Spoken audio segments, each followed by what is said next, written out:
Il a fallu qu'on arrive vraiment face au mur pour qu'on réagisse et qu'on se pose des questions. Est-ce que notre territoire est résilient face à ces dérèglements climatiques? Et la réponse a été de suite non. On a, sur l'année 2023, fait de la gestion de crise.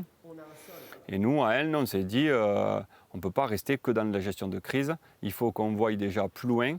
Et donc, comment on va concevoir la ville de demain. D'où l'appel à des experts. On a ramené, on va dire, entre guillemets, des cerveaux sur la commune qui ont réfléchi sur cette thématique eau. Ils nous ont susurré le mot ville éponge.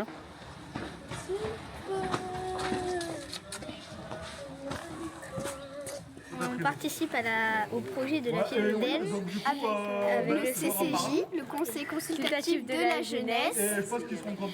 Et on a un peu aidé aussi à faire les potagers. Oui, les potagers.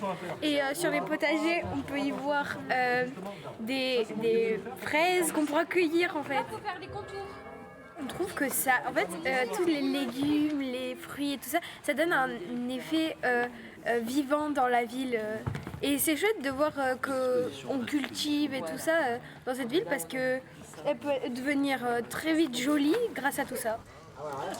Pour transformer une ville en ville éponge, il faut absolument faire absorber un maximum d'eau dans le sol par différentes techniques, des jardins de pluie, des potagers urbains, en enlevant le bitume, en mettant par exemple d'autres types de matériaux qui vont permettre d'absorber l'eau.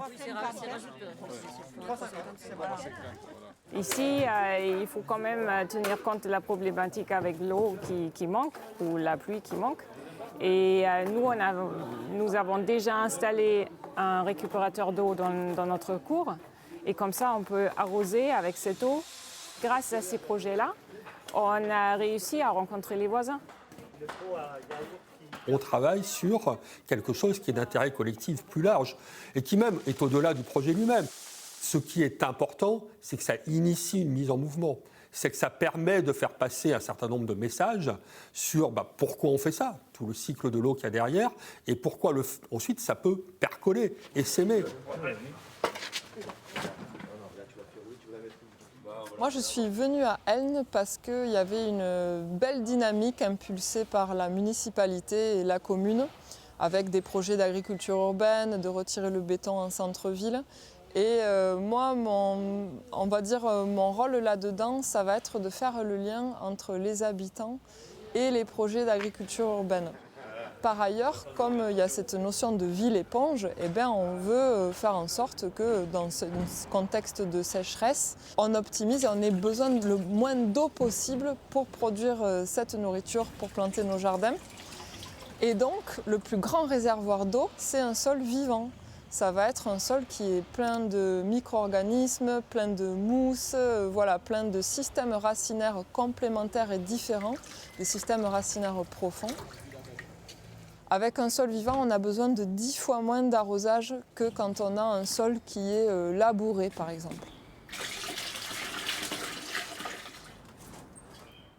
La ville éponge, ça va me sensibiliser, à sensibiliser les gens qui sont autour de moi, à parler à des gens qui étaient déjà convaincus, mais à parler aussi à des gens qui n'étaient pas du tout convaincus, qui ne réalisaient pas que l'eau était une telle richesse à laquelle il fallait faire attention.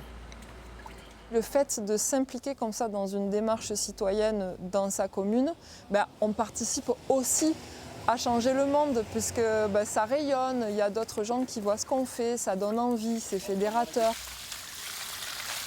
Quand on est dans un monde de coopération, de bonne communication, d'entraide, etc., on agrade notre qualité de vie. Il fait beau ici, comparé à certains endroits en France.